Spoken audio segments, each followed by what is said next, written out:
And we are live. Thank you, Alice, for joining us on Dubb's podcast, Connection Loop. Dubb is the video communication platform that now 40,000 people are using. And we're so excited to see our growth, but more importantly, we're excited to be building our community. So Alice, if you could start with a quick bio on yourself, and let's get into this topic. Well, thanks so much for having me. I really appreciate it. Love following Dubb online. So many exciting things going on with your company right now. I am a sales strategist who works with CEOs and their sales teams to ensure that they have the right strategy for their business-to-business complex sale so that they can scale their sales quickly. And many CEOs want to scale their sales to get a higher valuation so that they can bring on investors, or their investors can be happier, or perhaps they even want to exit their company at some point in the near future. So I am out there helping CEOs get the value for their companies that they really want. So good. Such a valuable service. Now, I'll start with a question. What would you say the number one problem that you're trying to solve is? Well, I think for most CEOs, when they look at sales, they have, some trepidation about what exactly is going on. They want their sales to be higher, or they want better customer retention. They want something different to happen in sales, and they're not sure exactly how to make it happen. They may have reached a plateau and they're just not getting past that in sales, but they know that in order to get the value of their company higher, they've got to have that revenue coming in to keep the investors happy, to have money to invest back into their company, or to attract investors. So they really want to figure out how to take sales to the next level. Got it. That makes a lot of sense. And then what would you say the biggest opportunity right now is with technology and with ways of communicating and people's open-mindedness? What's changed, and how can we benefit from that? Well, I know that 2020 brought some struggles for some companies, and we definitely can not overlook that. But I really believe there is so much opportunity now for many companies who only had salespeople out in the street, feet on the street, knocking on doors, or flying to their customers, and customers depending on seeing those salespeople every day. That a lot of that can't go on anymore, but there's opportunity for those salespeople to do even more because they don't have all that travel time, and they can pay more attention even to their customers because they don't have that travel time. And I think they can give a higher quality attention to their customers and prospects as well. And they can serve more, and they can serve globally. So where we maybe were just able to have a rep in one territory serving that territory only and driving around or flying around, which takes so much time, that rep's time is freed up because they don't have that travel. So they can do more research on their customers, they can bring more value, more insights, and they can actually spend more time with their customers and prospects. And what would you say the number one mistake that CEOs are making?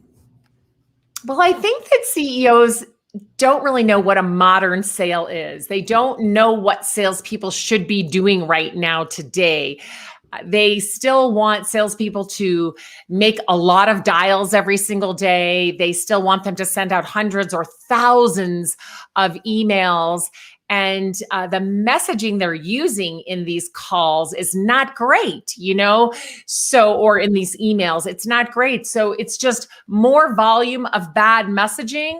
And that's because those things used to work or knock on more doors, which of course you can't do right now. So more isn't really working. We have to stop pushing the more button and start pushing the better button. And when we do that, our sales are going to increase. They just don't really know what salespeople should be doing today to be highly effective. So I think what you're really referring to is this idea of being truly intentional, being conversion focused, not about being volume focused. There's a lot of old philosophies where it's about grinding, it's about pushing, and in fact now it's about attracting, it's about engaging. What would you say the changes to communication are? How are we using empathy, using compassion, using listening skills to be more effective in sales? Well, I think if we are using better communication skills, sales will certainly be easier. Many companies simply make sales way too hard. 1,000 emails to get one response, that's way too hard. I don't want to do that, right? If I improve my communication, so the messaging in the email is a lot better, let's say 1,000 times better, then my response rate is going to increase greatly. But people don't really want any more email in their inbox, Ruben. I mean, how many more emails would you like to get every day? 10 or 12 or 100 more? No. So we want to give customers and prospects messaging that matters to them. And we want to give it to them in a way that they prefer. And as you and I both know, people prefer video. And this is why if you're going to continue using email or using LinkedIn to send messaging, you simply must use email, because it's so much better for me to communicate with you, Ruben, by doing this. You can see my face, you can see my smile, my enthusiasm, how much I care, and I can give you a genuine message. Now, I still have to do my homework and get the message that matters so I can say it. But how much better is that than just receiving a boring email with a bunch of bullets in it about what my company can do for you? Well, what's so interesting is that if you look at this idea of the ignore culture, which I might call it in sales, which we ignore emails, we ignore SMSs, we ignore LinkedIn messages. That's the culture that we have now, because we're so inundated with information with people that are selling that we've just learned the easiest thing to do is to not respond. And why are we not responding? And then from the other person's perspective, from the salesperson's perspective, why are they being ignored? And I would say, how do we become less ignored in sales?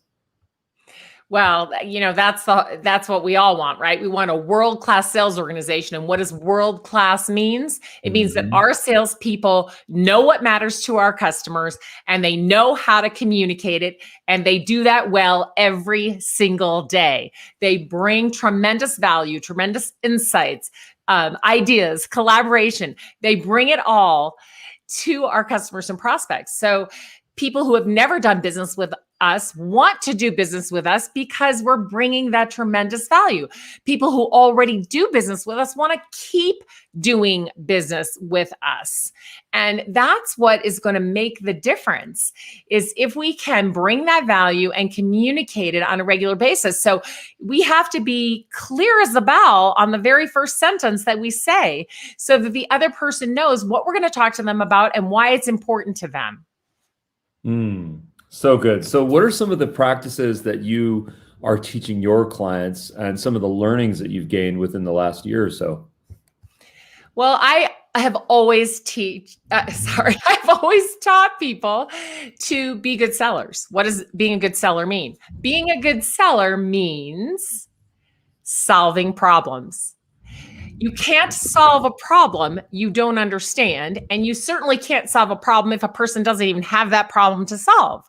So we have to start with doing our homework, doing our research. So we first know who our ideal customer is, who's most likely to buy from us and why, what type of companies they are, and the individuals inside of those companies.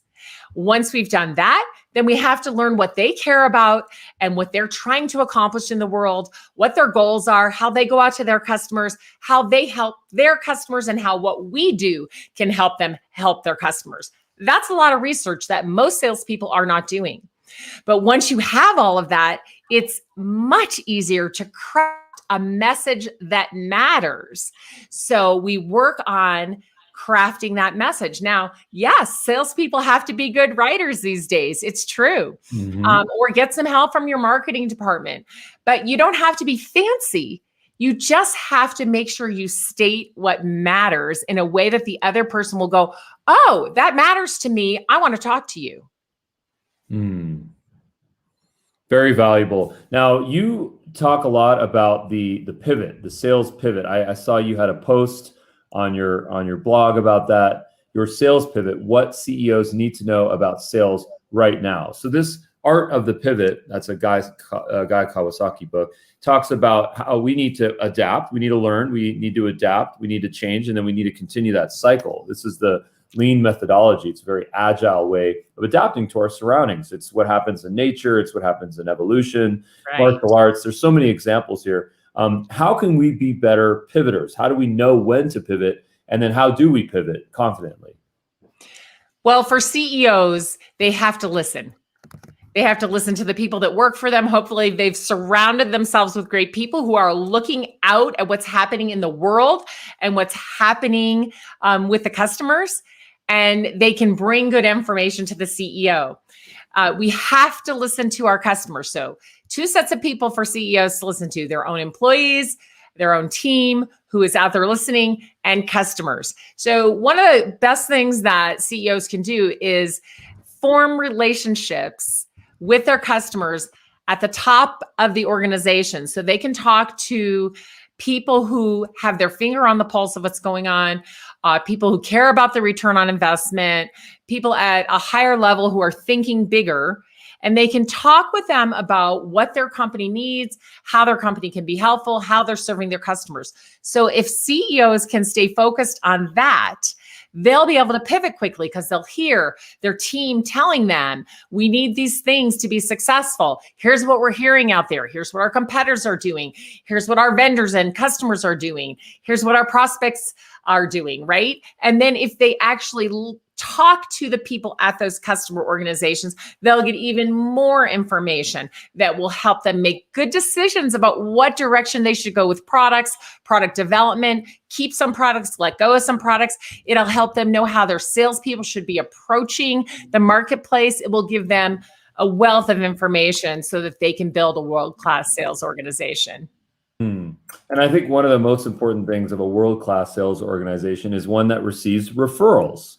Referrals are the best compliment, and they're also the highest converting channel, most probably, because it's not us, it's not we that sold someone else, it's someone that's getting success, that's making money, it's solving their problems, saving money.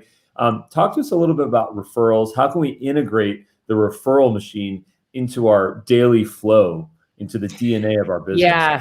Oh my gosh, Ruben, this is so important. Referrals should be the lifeblood of your organization. Sales should be easier.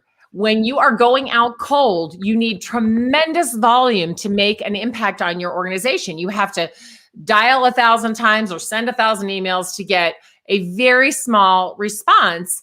And what all salespeople need is to have more conversations with people who can buy from them or refer people who can buy from them. And so every day, instead of having conversations, salespeople are sending emails and making cold calls and probably putting out fires from all kinds of different things. So instead of that, if they were making sure they were talking to people who could give them a referral or talking to people who were referred to them, they would have a better day every day because they would be having actual conversations with people who could buy from them. It is so much easier to look at your existing customer base and make sure they are extraordinarily happy so that you can ask them for introductions versus cold calling. It is so important to spend time developing relationships with vendors or others who could refer customers to you. And people are truly happy to refer to you, to make those introductions if you have done a great job. Such a valuable thing, and it's easier than one might think. You know, if we have the best customer experience, if we provide the best support, have a solid product, you know, communicate, and most importantly, ask, referrals are very possible. Absolutely. No doubt about it. I've seen it happen many times. Companies, they say to me, oh yeah, we get referrals all the time. And then I ask them, well, about how often? Once a month, once a year? Well, a couple times a year. I'm like, what if you got referrals every day? What would your life be like then? So it's very doable. You have to ask. Yeah. And I think that setting up channels, setting up systems is also integral for referrals. You know, at Dubb, we have an affiliate program, we have a referral program, we have the support community, We have a coach. Just the list keeps going. In fact, we're about to launch Dubb Academy, which I think is going to be really powerful for people in the sales industry, for coaches, and also end users. But it's all about those channels. But at the end of the day, it is about asking, to your point. Absolutely. And if you go to my blog and you just type in the search referrals, there's several articles there that you can read that will help you set up your referral process. It will help you learn how to take care of a referral once you get one, and all kinds of things that you can do to help yourself to get more referrals and keep that flow coming in. And how can we find your blog? You can find my blog at alicehyman.com. There it is, alicehyman.com. Beautiful. You also talk about mindset.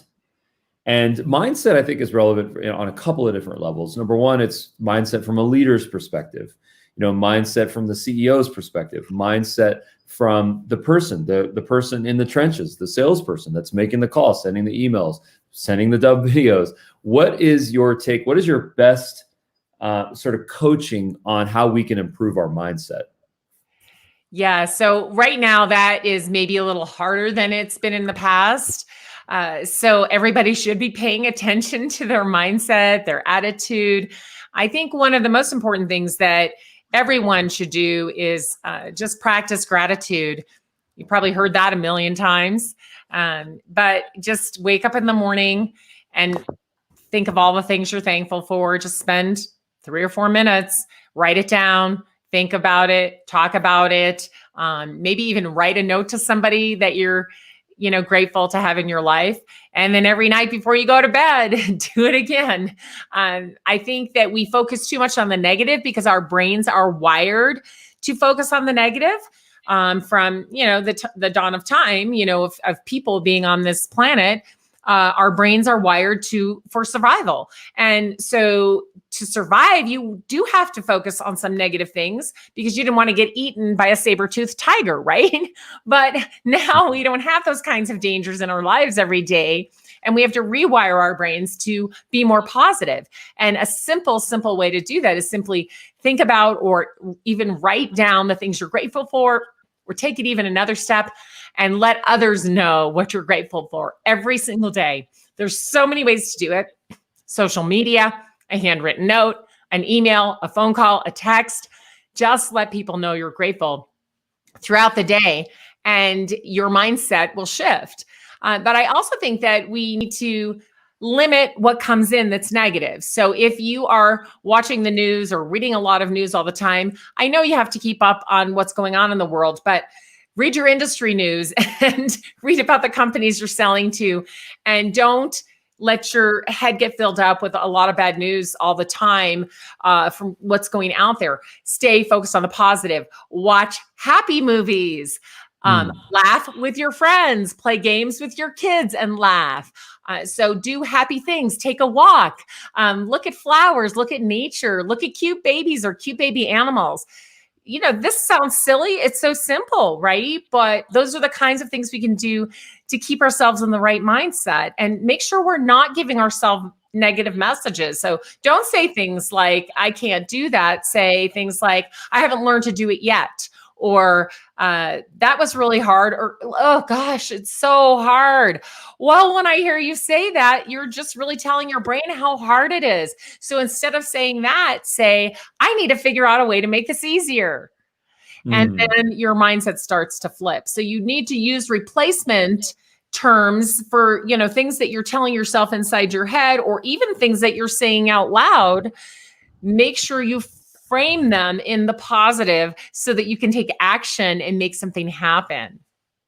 Yeah, this is such an important topic. This idea of neuroplasticity, where we actually are forming the way that our neurons are firing and wiring together. There's this old saying, the neurons that fire together wire together. And this what you're talking about is, there's so much science behind it, where if we are rooted in gratitude and have less of that victim mentality, then we actually overcome our challenges, and we see our challenges as opportunities, and we get better and better and better at it with time. So it's all about seeing those cute babies and sometimes cute baby animals. Yeah. And I do want to say one thing. It's really easy to be happy when you're happy.